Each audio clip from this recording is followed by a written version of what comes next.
পর্দায় যারা চোখ রেখেছেন তারা দেখতে পাচ্ছেন চিরাচরিত লাল হলুদ পরে খেলছে ইস্টবেঙ্গল এবং অপরদিকে মোহনবাগান তাদের সেই সাদা জার্সি পরেই আই লিগে খেলছে। ডান দিক থেকে সুরকুমার গতি বাড়িয়ে ঢোকবার চেষ্টা, বক্সের মধ্যে দেখা যাক কি করেন, সেন্টার গোল হতে পারে এবং গোল! চিট্টি গোল শোধ করে দিলেন।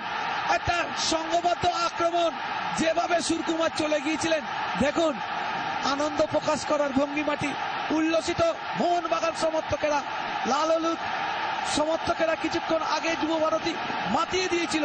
এই মুহূর্তে মোহনবাগান সমর্থকেরা যুব ভারতীতে গগনভেদী চিৎকারে নতুন করে তাদের আনন্দ প্রকাশ করছে।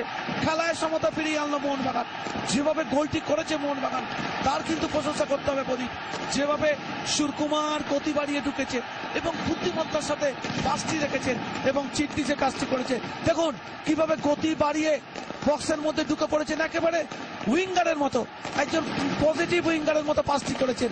একেবারে প্রথম পোস্টে আঘাত করে যেভাবে পাসটি রেখেছেন চিট্টির উদ্দেশ্যে তার কিন্তু প্রশংসা করতেই হবে। এবং চিট্টি কোনো ভুল করেননি, ডান পায়ে বলটিকে জালে জড়িয়ে দিয়েছে। এই মুহূর্তে যুব ভারতী ক্রীড়াঙ্গনে খেলার ফলাফল মোহনবাগান 1 ইস্টবেঙ্গল 1।